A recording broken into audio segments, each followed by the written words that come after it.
Every team, every topic, everywhere. This is Believe.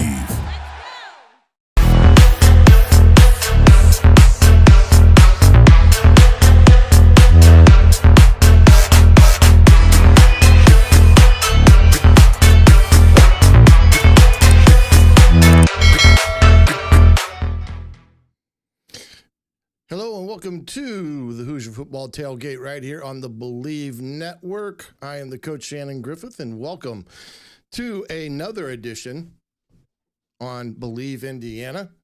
We welcome you and hope that you can join us live here. If you are joining us live, by all means, please let us know in the comments section. If you have a question, whatever it may be, we'll try our best to answer it. Better to have you guys are participating in it as well. Tonight we're going to talk a little bit about where the Hoosiers are at recruiting-wise, because right now they're probably in the most critical phase of assuring up the 25 class that they may still have a couple offers out on, as that will be fastly approaching here in February. But the big thing now is the 26th and 27th class, which they've been full speed ahead pursuing here over the last months or so, and making a lot of offers to a lot of good football players, and maybe some doors have opened for Indiana as it pertains to getting some of the top-rated talent in and around the country. Let's remind us about BetOnline, our sponsor for this evening. BetOnline is the world's most trusted betting platform and your number one source for all things betting in 2025. Whether you're a seasoned fan or a first-time bettor, BetOnline is the ultimate game day companion with the largest selection of odds on everything from football, the NBA, college basketball, NHL, UFC. BetOnline is the number one sports betting source for the new year. Every touchdown to three-pointer and hat trick, BetOnline has you covered with odds, stats, and more for every game, every play, and every win. Remember, BetOnline, the game starts here. And I will also remind you all, BetOnline, the single parlays that you can do within a game. You know, like who may score a touchdown, things of that nature, how many yards the quarterback will throw for. That all is part of their system. If you want to enjoy some of that, we've got the Super Bowl fastly approaching, as the Chiefs will battle the Eagles once again in the Super Bowl. And pretty amazing game between the Bills and Chiefs. I feel sorry for the Bills. They get there and they just can't get over the hump per se, and that's the hard part with all this is, you know, them not being able to get over the hump, and you can kind of see that in some of the games that the Chiefs just get too much or have too much against the Bills when time calls for it. And Mahomes, what can you say about him? He is a phenomenal player, and he is one of those guys that can change the stature of a game on a dime, and when he does, it's pretty electric in how he does things on the field. But that will be coming up shortly, as we all know. Of course, the college football season has already ended. It will be interesting to see what all happens here in the next aspect of things as it pertains to college football and things of that nature. It's been a pretty big whirlwind. I know today, if you saw it, Bryant Haynes inked a new deal to remain at Indiana. He had already signed a memorandum of understanding that increased his salary from $1 million to $1.8 million. Well, several jobs in the DC position came open. Penn State, Ohio State, you can name Clemson, where Tom Allen eventually landed, making $3.1 million a year there. So I would imagine Bryant will probably be in the 2.5 area, maybe a little bit more. I know there was some interest at Penn State, and would have guessed that Ohio State, since he was a grad assistant there and had some knowledge of, some of the relationships there. He may have been been in a position there to talk to them, but he signed here. And that's the key component, is getting him inked to a new multi-year contract. I do believe there is a buyout clause in it of at least 50%. If he would leave, he would owe the university. So, now assistant coaches are getting buyouts. I've never thought I would see that happen. You see it with a head coach. If he wants to go somewhere and said team comes in, takes him, they usually have to pay whatever his buyout is or isn't for that. But now, because you're seeing assistant coaches get multi-year contracts, all of a sudden now you're seeing them get the opportunity of having buyouts in their clauses, and everyone has an agent now. Which is crazy. In my latter days at Ball State, which would have been around 2002, that was when agents started creeping into the assistant ranks. Now, every head coach had an agent. They're the ones that would negotiate their deals at the said school. An assistant coach, it was like, if you want to go coach at a D1 school, you go, and whatever they pay you, they pay you. So like in my situation, I went to Ball State. I was paid $24,000 and a use of a car, which to me was huge. Having a car free of charge and free gas and things like that. But fast forward to the year that we were let go in 2002, I was making $37,000 in the Mid-American Conference, still had the car. And then we got about $3,000 to $5,000 from our camps that we did in the summer. So, all be told, as you can see, I wasn't making a ton of money as a position coach. And now I think the lowest paid assistant in the Mid-American Conference is making somewhere like $90,000, which kind of blows my mind. But that was when the agents started becoming a factor in college football back in those days. And now, like I said, every assistant coach has one. Every job goes through them now. They're the ones that are behind the scenes trying to get so-and-so in at so-and-so's school. And they may have a agent that is representing one guy, but he also represents the head coach at Penn State, let's say. And so there's an instant connection there, and that's how guys move now. And even the assistant coaches are not brought up to speed until there's more of a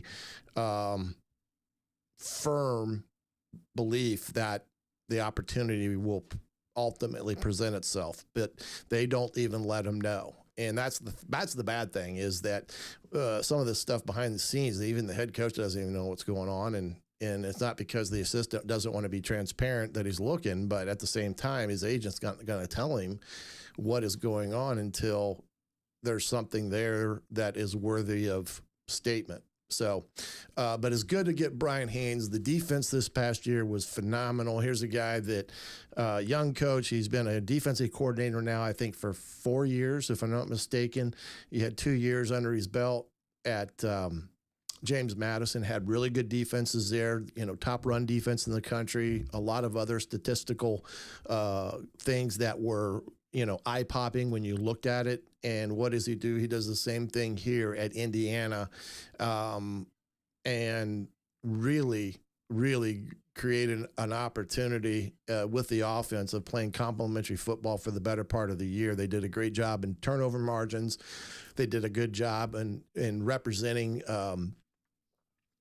getting the ball and offense getting points off of a turnover, which was huge. I think Indiana may have been second or third in the nation of points off of turnovers. Notre Dame was number one with that statistical category. So everything that Bryant did this year for Indiana's defense, he did a heck of a job. And I can only think of one really bad scenario that happened to their defense this year was at Notre Dame when they had the ball down on the 2 and they took it 98 yards for a touchdown because somebody was not in the correct gap. And you didn't see that much. So it was really surprising that that type of play happened in a game where you would have thought you got them pinned down there. Indiana's going to get good field position, but it went the 88 out the gate, so to speak. And that was the only bad play that I thought all year that, where the system broke down for whatever reason. So good job that they got him landed up. They got Coach Whitmer here in the saddle.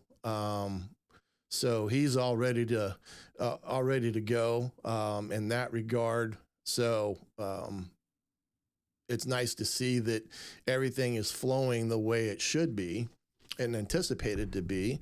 And that's with this heading into this off season, because this off season will be as important as last year. Now, we've already talked about the number of portal kids joining, as well as the number of high school players that are here now on campus in January, which was about 14 of them.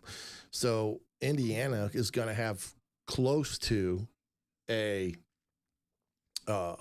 full roster heading into spring ball, with a lot of uncertainties on the platter when you talk about everything with that. But we'll come back to that here in a little bit with some of that. But the one thing I wanted to talk about was the junior days that has been happening here over the last weekend or so. They got one again this week.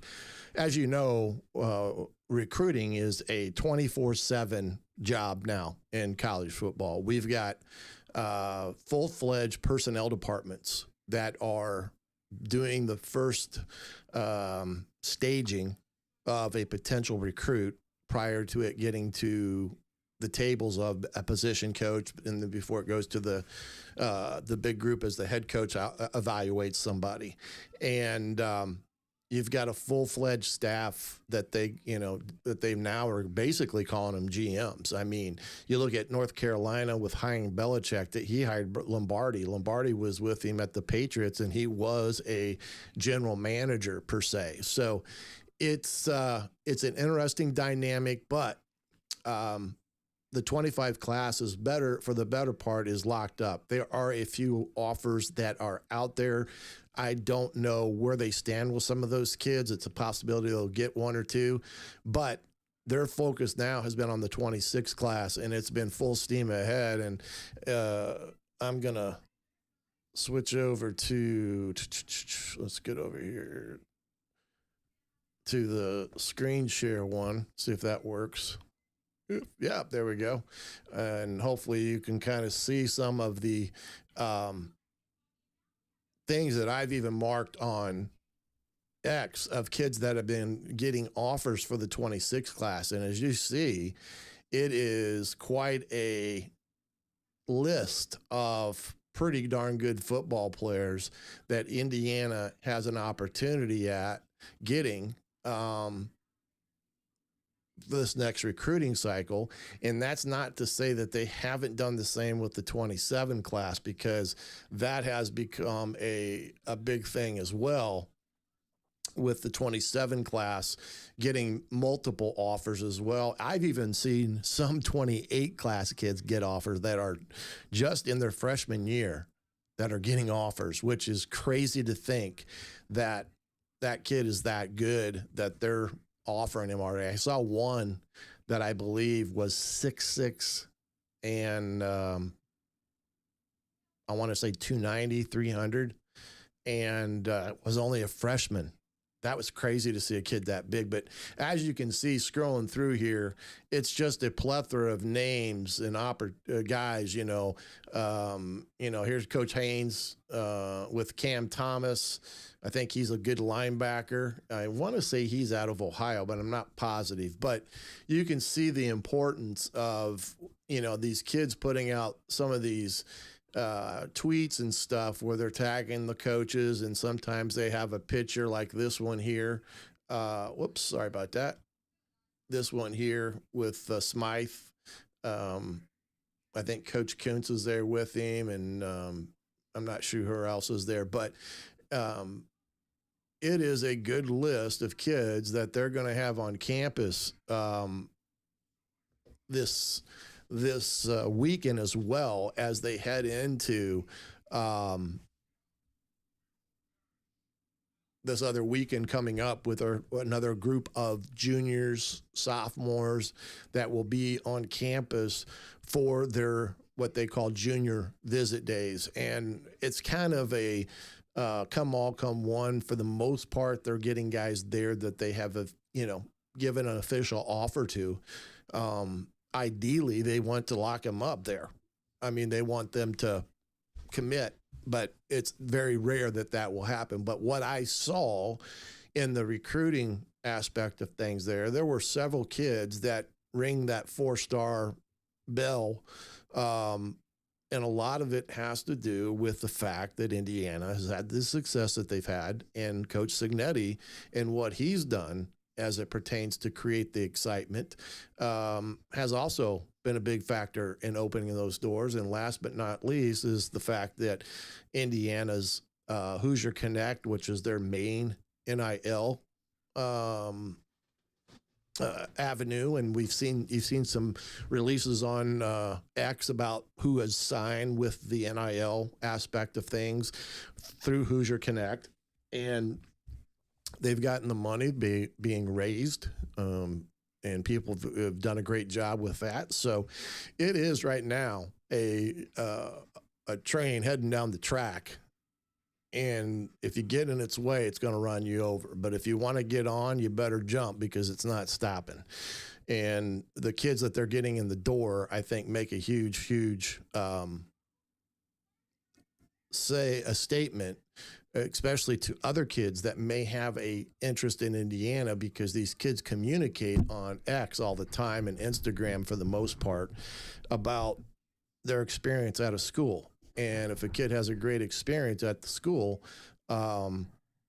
it's important that, he's going to let that be known to his buddies and who else is out there that maybe he's running through recruiting and such. But at the end of the day, it's an opportunity to meet face to face and get things accomplished. I think this past Saturday was when Sig and the players got out on Assembly Court floor before the Maryland game.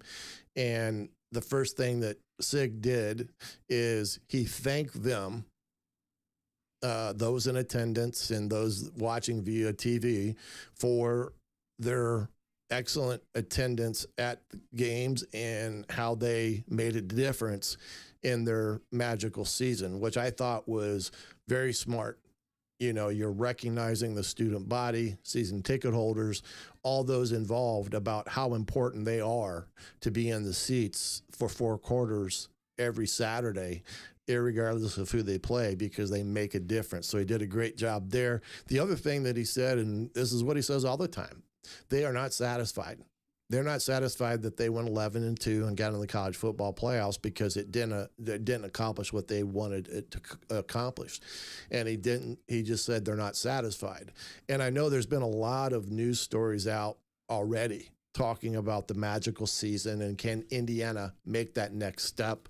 And they talk about Indiana's bowl record and things of that magnitude. So they're still comparing this Indiana to the last, over the past history, which is the only thing you really have to compare it to. But the thing about it is that the thing that's helped Indiana the most and transformed Indiana into a team right now that has a potential to be a upper echelon team in the Big Ten has been the portal. And the utilization by Coach Signetti and his staff of getting guys in the portal that have value and add something to their roster. And I think that's the one thing that they did a great job of last year, of getting those players, irregardless of where they're from. I know he brought a lot of guys in from James Madison, but you got some other guys there that had immediate impact on the team. Justice Ellison, I can think of that kid and what he brought to the table. Great leader, great player, great teammate, all those things. So I think it's one of those things that right now, with the junior days, this is the foundation that they have to establish.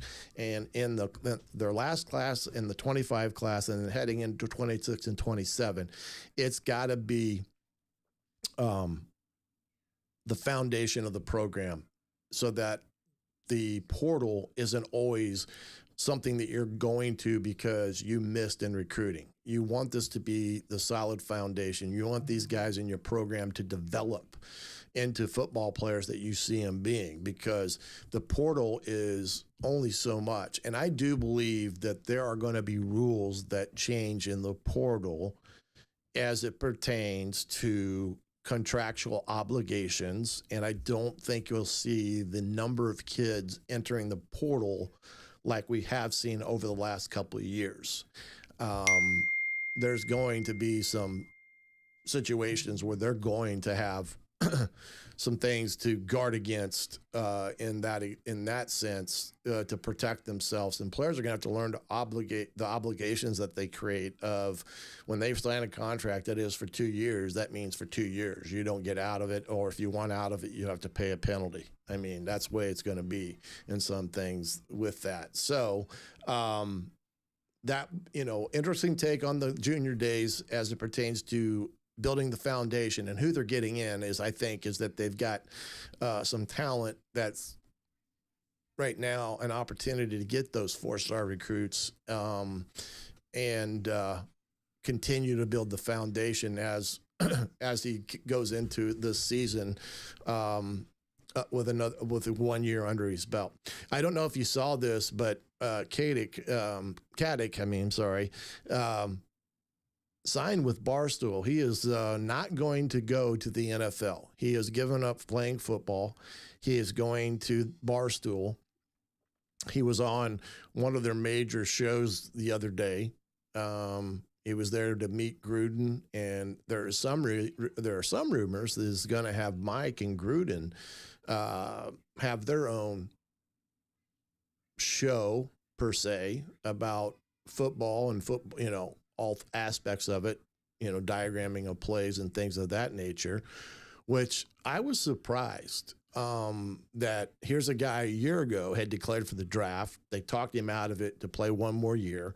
He did what he wanted to accomplish, had a great senior year, went to the college football playoffs, and beat Purdue. So those are all the boxes he's checked. You think he's going to get in the NFL, probably make a pretty good living, in that regard. He's probably third, maybe a fourth round pick in the draft. So I was surprised. I don't know if any of you guys feel that way. Let me know if you were surprised by the fact that Indiana or Mike Caddick decided to forgo the NFL and decided to go right into the working world, so to speak. And he's thrilled to be a part of Barstool. And I think it's a pretty good hire from that standpoint, because I do think he's got one of those personalities that doesn't take himself too serious. And I think he will add to whatever content they're going to allow him to be a part of. If it's with Gruden in terms of talking ball, diagramming of plays, just pure football stuff, then I just think that will be a home run in terms of that. But let me know if you guys think it's interesting, the fact that Mike decided not to go to the NFL and went on to the decision to enter the working man's world at Barstool.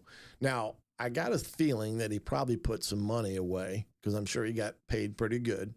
And I just think it's probably one of those things is like, I don't want to beat my body up anymore. I want to enter the world. So we'll see what all happens with all that as it pertains to Mike and his history with that. The other thing is we have a date and time on spring football.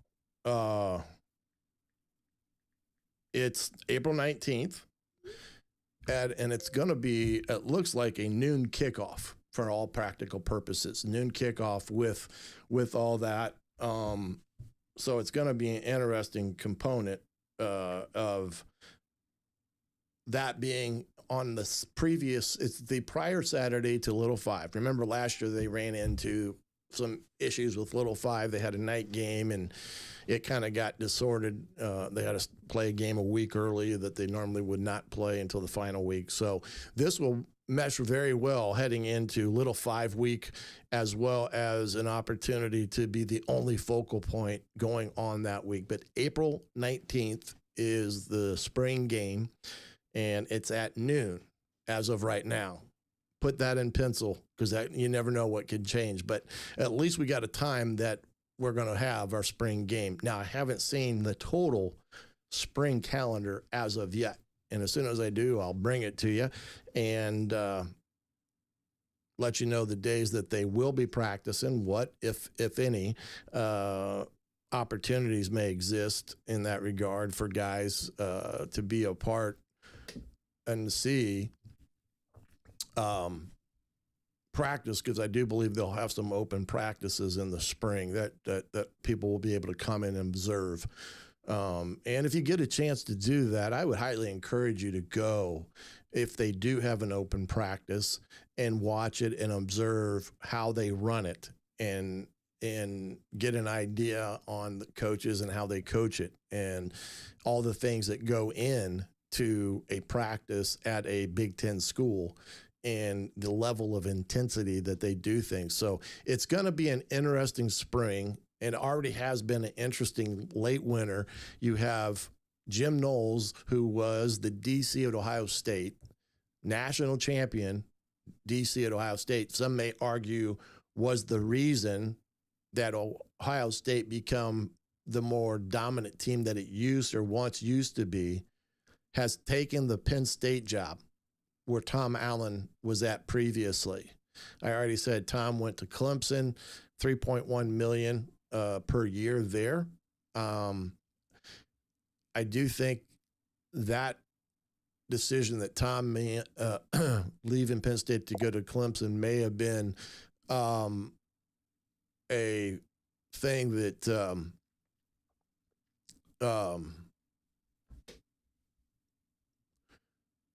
Indiana, as it pertains to what Bryant Haynes meant in this whole situation of how that all became a little higher concern of keeping him. So I was lost my train of thought there for a second. But Jim Knowles goes to Penn State for a pretty big payday. Not to say that Ohio State would not have matched it, but it was kind of weird. But Tom went to Clemson. I think the reason why Tom went to Clemson, I think it was more philosophical in a lot of things in that regard. So you got to understand with some of that is, let's see if I can I can't get any of these up. Robert, was the great idea you meant from trying to get into a spring practice and watch how things run? If that's the case, I think it's interesting when people that love the game of football, especially, that get to go to a practice that may be open. And if you can get there, it gives you an opportunity to see how they run things and how efficient they run practice, because Sig runs a very efficient practice. He's pretty detailed-oriented, as you can tell, being that he is probably a really big-time type A person. And not to say that's bad, but I would assume his thing is, okay, thanks. When he runs a practice, it's like boom, boom, boom. And you better have your practice laid out as an assistant coach, because if he comes around and there's not a lot of work being done, he's going to let you know that you're not doing the job that he intends you to do, because you're not getting all these rings. Not doing the things you need to be doing as a coach.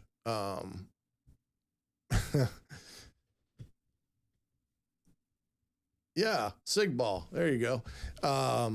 But yeah, going to a practice would be beneficial, just to get a behind the scenes look at the things that go on in a practice and how efficient what the coaches are doing and the kids and the intensity and things like that, because it gives you a really good insight of what it takes. And this is just spring ball, mind you, what it takes week in and week out to have a team playing its top notch ball game. And that's the key component to all this. So when you look at all that from that perspective, it does give you a good insight of what's going on with all of that. But April 19th, spring game. Again, you'll have a good days in March and early April. Of course, the spring break is mixed in there at some point. But like I said, if you can get out, that'll be a great thing. But we were talking again, Peyton State with Coach Knowles going there, getting about $3.1 million. Clemson with Coach Allen, and then with Ohio State now searching for a coordinator, and Minnesota, by the way. Now, I just saw today that Minnesota promoted from within. Minnesota lost their DC to Miami of Florida. So there was a lot of top-notch jobs out there, and I guarantee it, Brian Haynes' name was mentioned in a bunch of them, because you just don't have the number one rush defense in the country and other statistical categories, and not draw interest from other programs that, hey, I want to talk to him and what he did with what he had and what he's done for 3 years, because he not only did it at Indiana, he did it at James Madison for 2 years. So the fact that they were able to get him inked to a new deal, and like I said, I think it'll be around 2.5.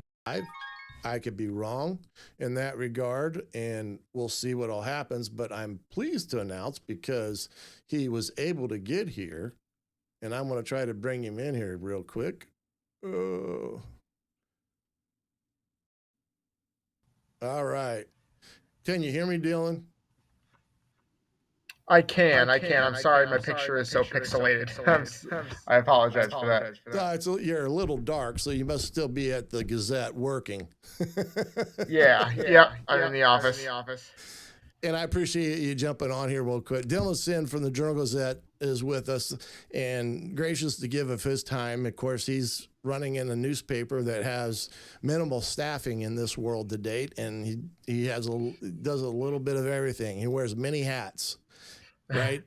Like you always say, that's right. Once a GA, always a GA, because you're always going to have multiple hats. You may have to take out the trash every once in a while. But Dylan, I appreciate you coming on. And really, I just wanted to, thinking about this past year, getting somebody's take on some of this, because now that they've done it for the first year, having the magical year, 11-2 college football playoffs, I've seen a lot of things already.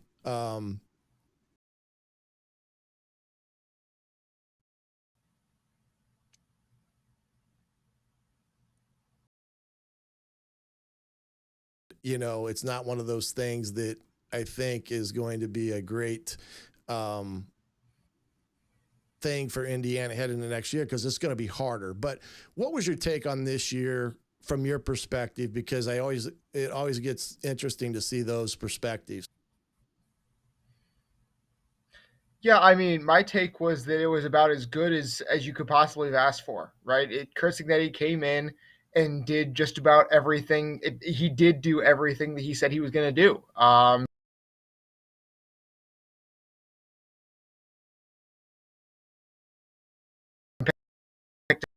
Finished second to last in the conference before, and usually they do pretty well.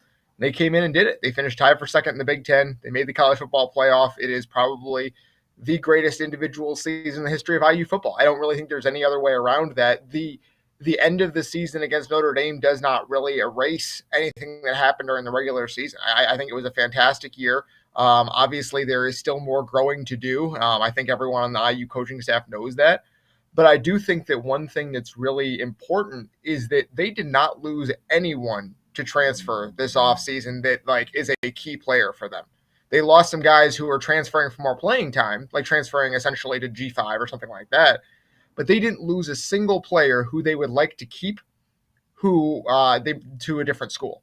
And I think that that's a huge, huge deal for Indiana. I guess Donovan McCulley, if you really want to count him, but he obviously was not getting a ton of playing time, and that's why he transferred. So I think it's a really good job of player retention. I think it's a really good job of staff retention for this staff, and they're poised to make another run next year. I think that they've done a great job in the portal, and they are the schedule is such that they can go and win 8 without really too much drama.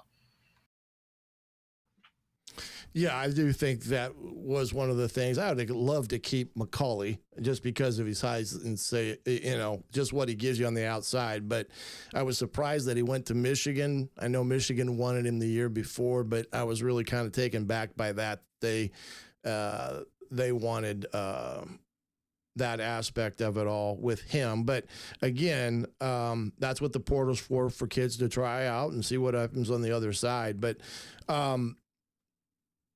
looking at this team, where do you think they have to improve significantly?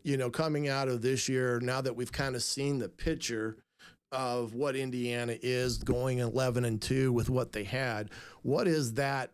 What is it that you think they need to take that next step forward? Because this will be the biggest step, right? You've done what you've done, but now the next step, is maybe the schedule's a little harder, but what are some of the things you think they need to have in terms to make that next step to be a consistent upper echelon Big Ten team knocking on the college playoff doors?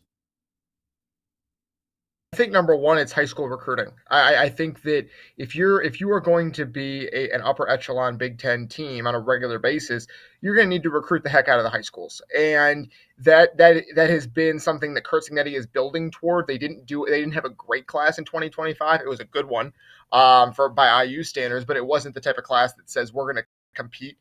They built through the portal so far, and that's been mostly by necessity because they are not recruiting in high schools at a high enough level to really, really compete on a regular basis.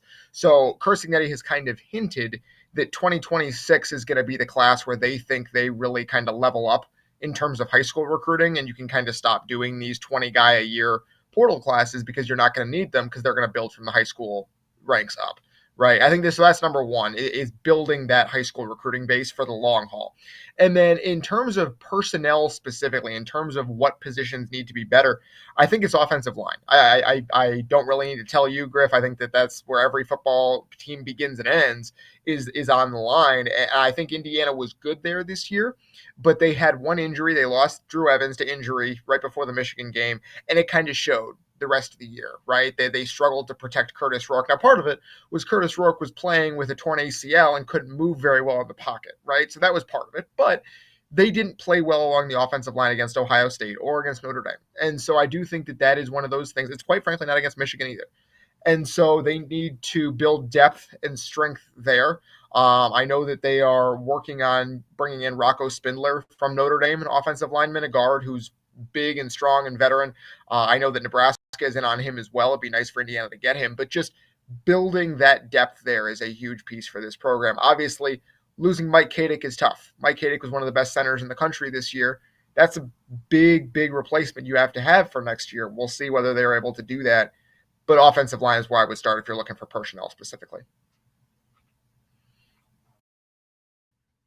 Yeah, and I'm playing with the mics because I'm trying to avoid any loop back and stuff like that I get sometimes. It's still driving me nuts. But no, I was just talking about the 27 class and the 26 class that they're already working on with diligence. They've already had one recruiting junior day with a lot of really good players in. They're having another one this weekend. But what I've seen is some of those doors getting that slightly open now with some kids that maybe they would not have had a chance at, where Indiana is in the conversation with some of them. And they've got to win some of those battles. They got to get a couple of those guys. And like you said, it helps the foundation with everything was there. But you're right about the offensive line. I think it's a depth issue.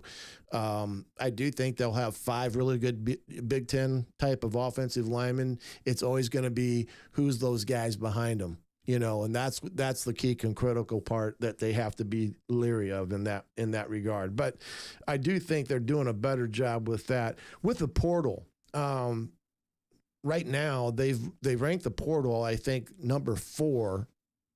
I think it's in the Big Ten, number 4.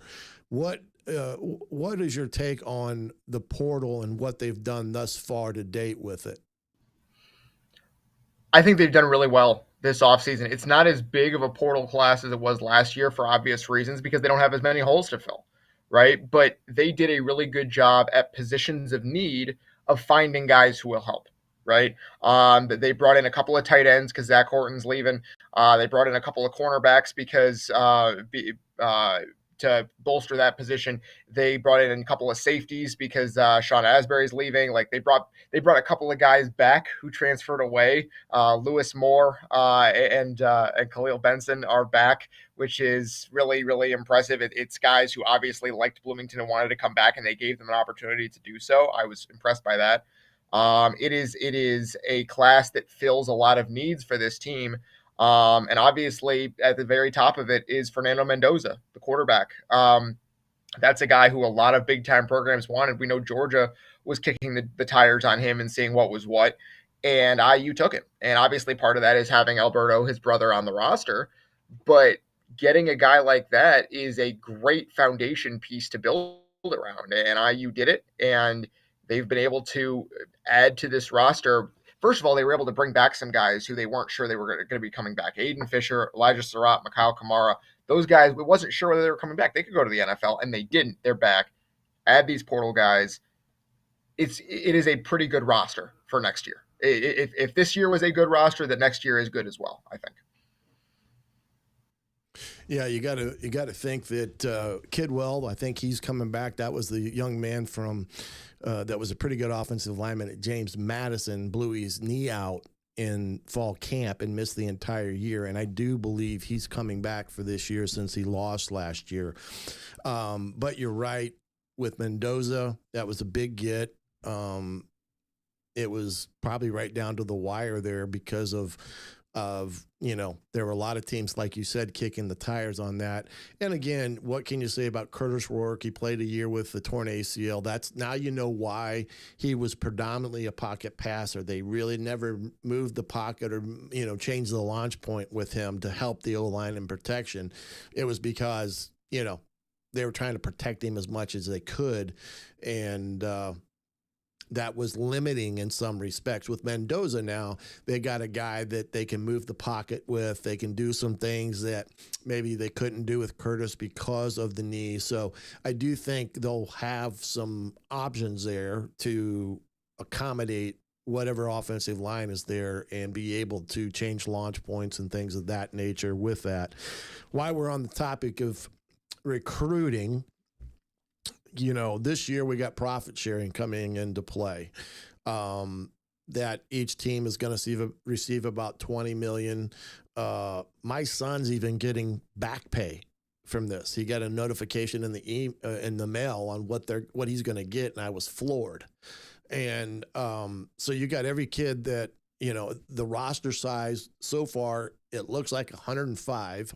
I've heard 100, 105, but it's going to be 105. And nobody is a walk-on anymore.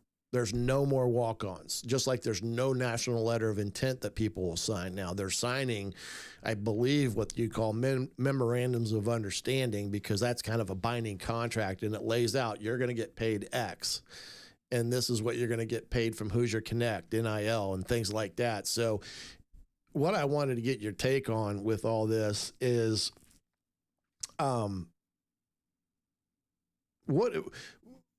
what is your take on what we're going to see in terms of the kids being paid? We've already seen that. What are some of the pitfalls that you think are there with this? And I averaged it out. Each school is going to get $20 million. I think Indiana said about 85% is going to football. Now we may have some challenges with Title IX. We'll get back to that because all this becomes a part of it. But I calculated out. It's like each kid will get, if they did it just on equal blanket, okay, each kid's going to get X. I mean, that's $150K for every kid in the program. 150K.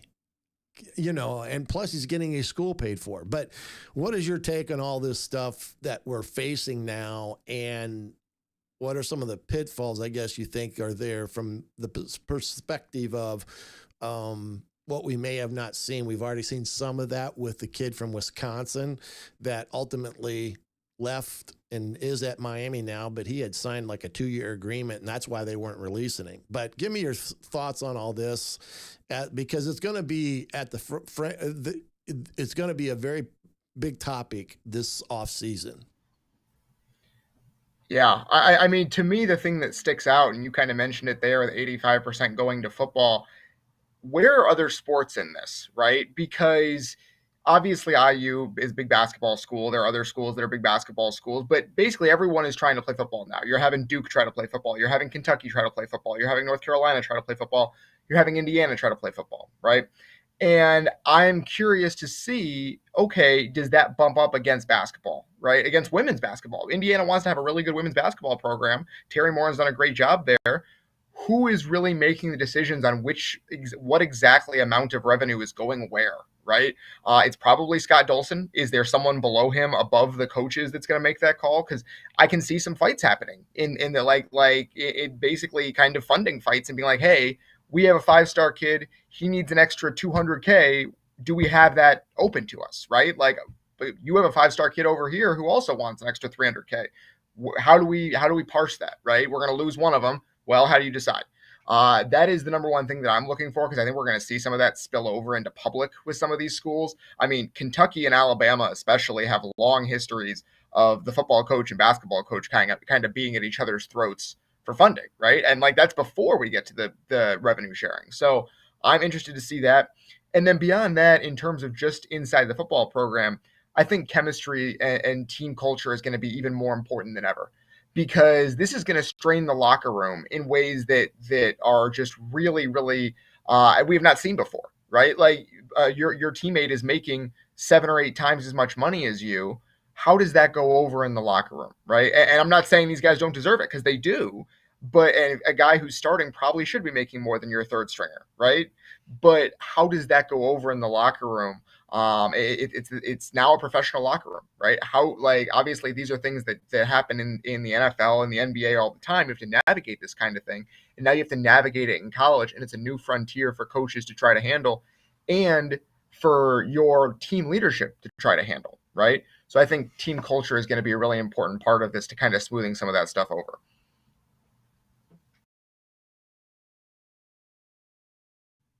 Yeah, excuse me there. I hit the wrong button. But yeah, I think you bring up some really legitimate points. And if people in the chat, if you have a question that you would like to have answered or attempted to be answered, by all means, put it in the box if you can, and we'll try to get you as best as we can in terms of if it's a question that you need answered. But I think you're right. It's going to be interesting, too, because you brought up women's sports in this. And the Biden administration did no favors to the landscape of the NCAA. First, the DOJ issues a memorandum or a memo to the judge in California that had agreed with this settlement for the NCAA suit, and asking her to basically throw it out because they did not agree with what was in writing,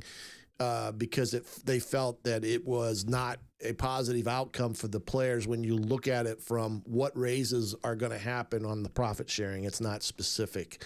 It still gives too much leeway to the NCAA in that regard. And then Title IX stepped in and said, if you're gonna give $20 million to your athletic department, it's got to be dispersed equally. amongst the men's and women's sports. And that right there is going to be the hiccup because the two biggest draws are football and basketball for the most part, and all that stuff. Let's see what I got. Whoop. Got to move my comment here because I've got a stupid window down here that's got me in it twice, which is dumb. Okay, let's see what we got here. Will the NIL be above and beyond? Whoops, it took me off. Will the above and beyond or an unlimited, or will it count towards the cap? Well, this was a question I was going to ask you. I don't know what the cap will be. This is a big stickler with a lot of people because there's no transparency on all this, because this is where you get into, if there is no cap,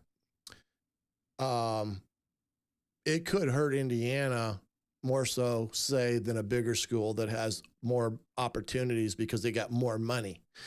But if there is a cap, but as far as them getting their schooling paid for, I'm still understanding it. They'll all be on scholarship, including the 105. They'll be on scholarship for the school, and anything that they get will be above and beyond that. That's my understanding. Dylan, you have any insight on that from your perspective, or what maybe you have researched in terms of a cap and things of that? Yeah, so what the cap seems to be likely to be 21.5 million is the number that I keep hearing, 21.5 or 22. And so to answer the question there, that is the number that can come from schools, right? From the athletic department of your school specifically. The 21.5 can come from the school. The NIL is still allowed on top of that. So NIL coming from the collective, coming from the business community, you have a shoe deal with Nike. That does not count toward your school's cap. That's on top of that. And to answer the question, that is unlimited. So you can still do that on top of the school paying you directly out of their revenue, right? So there really isn't a cap on how much you can earn, but there is a cap on how much the school can pay you directly. And so basically what's happening is the schools are trying to bring these collectives that have been paying NIL. A lot of them are trying to bring these collectives in-house and have that be part of the school's payment now. And they're going to basically try to make most of it be the school's payment, and then you get some NIL on top of it, but that's not the majority of what you're getting like it is now. So it's unclear to me, and that's a question that I've had all along that I don't think we're going to know until this actually starts, is how much are teams willing to go over? Like, how much money is there in the banana stand, essentially, for how much are they going to have left over for NIL? How much are these boosters going to have left over if they're giving all this money to schools to pay $21.5 million a year to the student athletes? And then you add on top of that NIL money, how much are they going to have left for NIL? Because it seems like these guys have unlimited money, these boosters, but that's not really the case. They have budgets that they need to meet. And so I do think that is something that I'm going to be fascinated by. Are we going to see $30 million rosters for football? Are we going to see $35, $40 million rosters? I don't know the answer to that. And we're going to see, because I think that is a kind of an unexplored frontier, is if the school's paying directly, how much are the boosters going to be willing to pony up for NIL specifically? Yeah, that's a very good answer. He's smarter than me, so just take his word for it. I may have too many hits to the head to answer questions like that. But the NIL, I know that is a big part of the schools wanting it under their umbrella, because right now it is not. And they have no say in who gets what in that. It's up to the kid and whoever representative they have supporting them. I mean, there was a kid at Ohio State that was a preferred walk-on, I guess. And, he had his own NIL deal. He's had one of the better NIL deals because he had known the world of social media, and he used his ability as a walk-on at Ohio State, a top-ranked school, to get all these deals. And, I mean, the kid was raking in probably more money than some of the guys that were playing each and every week with all that. Let's see what we got here. Let's see. Let me see if I can blow this up a little bit. It seems like schools will just partner with major corporations and slot their players in future NIL. Yeah, I mean, that's a possibility with that. I know one thing that Indiana's doing this offseason with Hoosier Connect, I would assume, being the big money aspect of things, is they're doing dedicating seats. So if you're a season ticket holder, you can dedicate a seat to yourself, I guess, but it's an extra $100 or $250.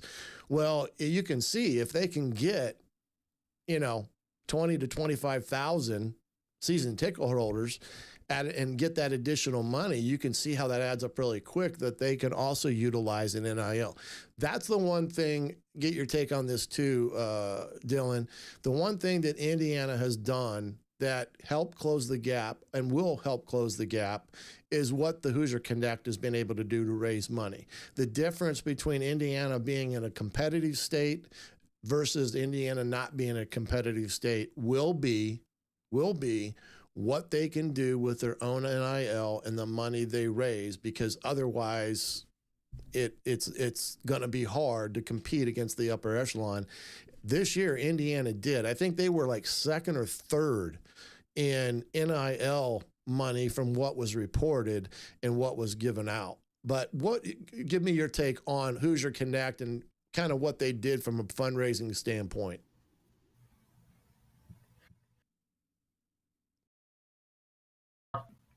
Yeah, clearly they've done a really good job, and that's part of what I talked about earlier is with the player retention for the football team. Right, they did not have guys transferring out because they had better opportunities elsewhere, which I think is a really, really important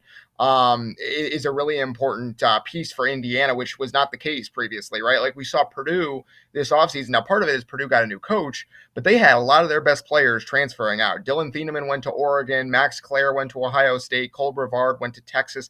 These are really good players that they could have used next year, and they transferred to really big schools and are getting probably pretty significant NIL packages. Indiana didn't lose D'Angelo Pons. They didn't lose Mikhail Kamara. And I think that tells you that Hoosier Connect is doing a good job. It's kind of the same thing with the basketball team this year, right?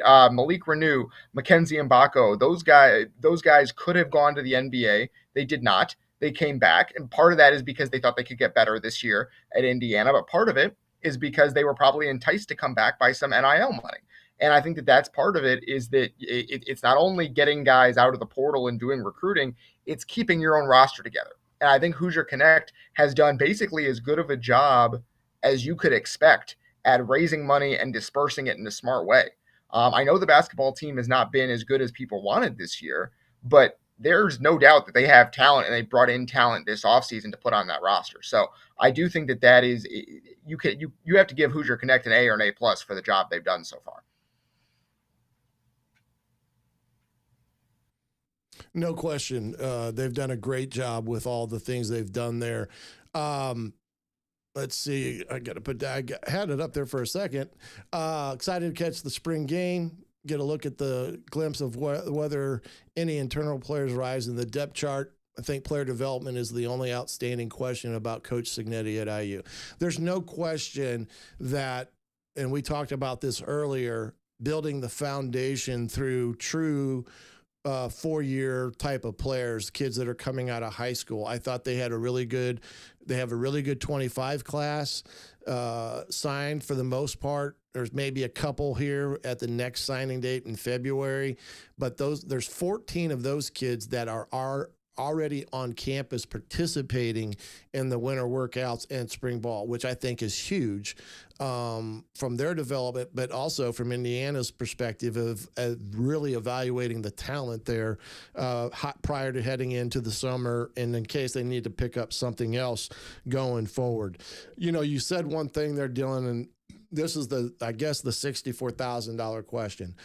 Football has 105 players that they're going to have to figure out value and worth on top of whatever else NIL is given to them. Where in basketball, you have 15 players, maybe at most. on the roster. I don't know what their roster size will or will not be. So there's the dynamic that you get, and this is what I've always said. You might as well take football completely out of the equation because there's not one women's sport that comes anywhere close in terms of equal, one for one. But you can look at men's basketball and women's basketball for equality in terms of what they're getting. But that's the big question of how this is going to be. I don't want to be Scott Dolson, and I don't know. I'm sure he's got some bean counter doing this, but how do you see that, going through that equation? Is there anything that you've heard as it pertains to taking the profit sharing, divvying it up, and then saying you're going to get X, Y, and Z, but, it's not going to be an equal share in that regard from my standpoint. Yeah, to me, that is the number one question right now. I would not want to be Scott Dolson. Like, I will say, here's the give and take for an athletic director is you are now extraordinarily powerful. Like, you have a lot. That is a new power that was granted to you to kind of move funds around as you see fit for different sports. Obviously, you were doing that to a certain extent with facilities and things like that, and coaching salaries.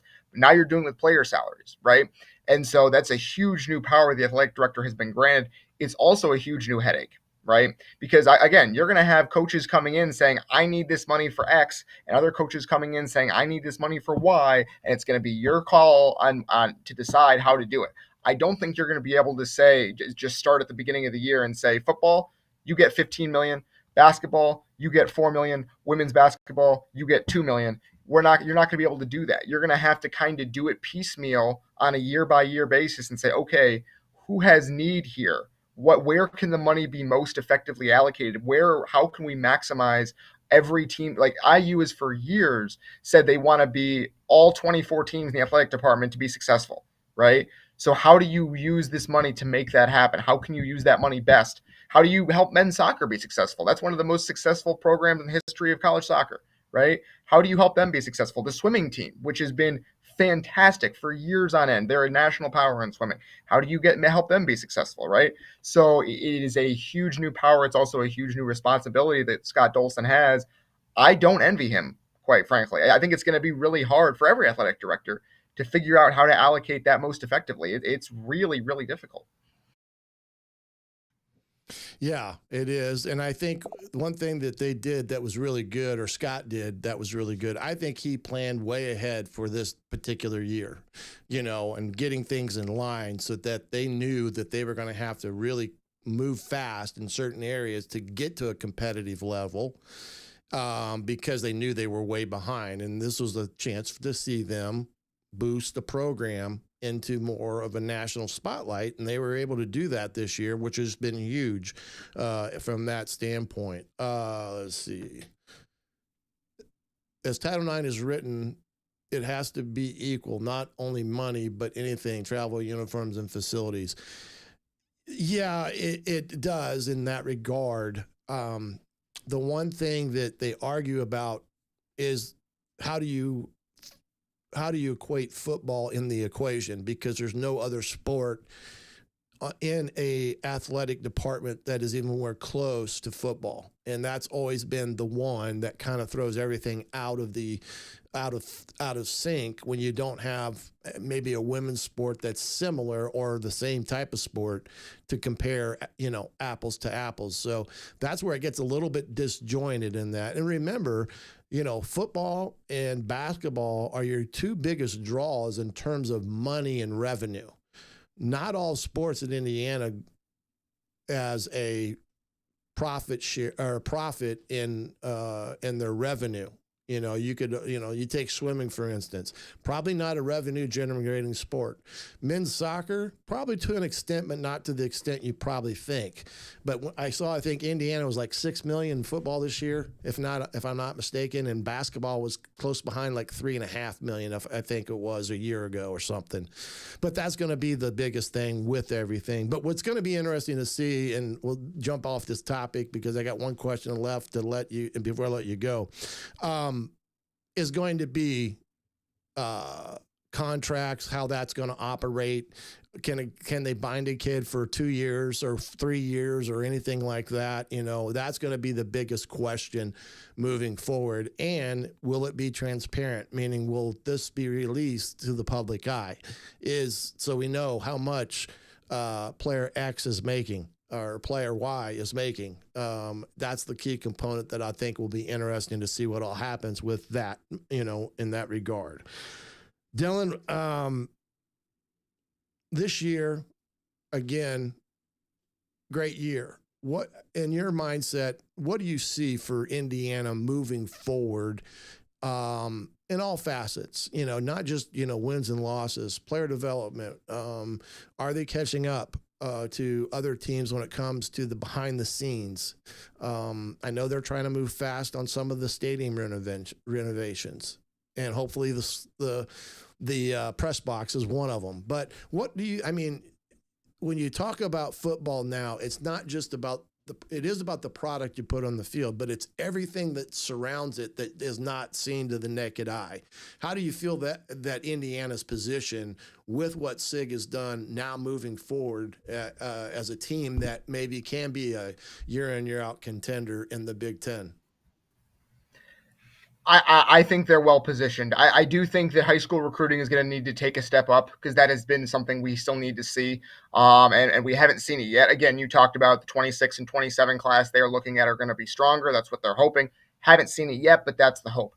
I do think one thing that we can say is that they've done a really good job with the coaching staff. Only losing Tino Sinceri from this coaching staff this season is extremely impressive. Keeping both of those coordinators in Bloomington when both of them had probably high-level offers is really, really impressive. Brian Haynes, look, Notre Dame and Ohio State and Penn State we're all looking for defensive coordinators that went at some point this offseason. Jim Knowles obviously went to Penn State, so that's one down, but Ohio State and Notre Dame were still looking for coordinators, and Brian Haynes signed an extension with IU. That tells you the different waters that IU is swimming in right now. And then you talked about the stadium renovations, and I'm sure we're going to hear talk going forward about new facilities and things like that. But one thing I thought this year that they did a really good job of that I think will continue into the future because it's in good hands is just all the fan experience stuff, right? The towels and the atmosphere and the concessions. Just the stadium experience was much, much better and crisper than it was in the past. It felt more big time, right? And I think that that's something that's been lacking for a while at IU. It kind of felt minor league for a long time at that stadium where it was like, this is not really a Big Ten football experience, and it is now. And I think that is not going away. And I think that especially if the team continues to succeed, you're going to still see these big crowds at Indiana, and that alone is going to help with recruiting. That's going to help with the national perception. So Indiana is catching up. They are not there yet. They still need to keep leveling up. I think Kurt Signetti is the right guy to not be satisfied with where they are and to keep pushing. I think Scott Dolson is the athletic director that knows that how important this is for the whole athletic department for football to succeed. So they're in good shape and there's more work to be done, but you can feel a sense of optimism about the future. Even if you don't go to the playoff every year, you're not going to go to the playoff every year. But if you win 8-9 games and you keep leveling up the facilities, you'll give yourself these opportunities for these breakthroughs every few years. And that's what you're looking for as any football program. Well, I appreciate your perspective again this evening, and thanks for jumping on. I value your perspective from a different point of view as you've seen everything that you do for Indiana, just from the beat writer perspective. You not only do football, you're in basketball. God bless you for that, because I'm sure you're banging your head. I still don't know how they lost the game to Maryland the other night. Still don't. I just can't figure it out in my head. But again, sorry you have to do that each and every week. So very much appreciative, Dylan. Dylan Sinn from the Journal-Gazette. You can catch him on journalgazette.net if you want. And he's got some great articles out on Indiana, both football and basketball. But Dylan, thanks for joining. Thanks, Griff. I really appreciate it. Thanks for having me on. As always, this is a lot of fun.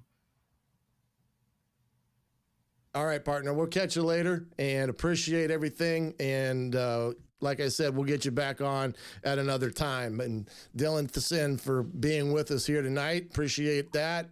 And appreciate every one of you that has joined us this evening here on a live version of the Hoosier Football Tailgate. Do me a favor, like, comment, subscribe, share the channel on all platforms, Facebook, X, and YouTube as well. It really helps. And if you listen to our show on Spotify or Apple Podcast platforms, by all means, if you could give us a rating on those platforms, and it takes a couple minutes to do, if that, it greatly helps us on those platforms as well. And we surpassed this year already 75,000 views of the tailgate this past year of 2024. And that's a thanks to you guys for being a part of it. I appreciate it. But we'll get together again another time. But for now, I'm the coach, Shannon Griffith. You've been watching the Hoosier Football Tailgate right here on Believe.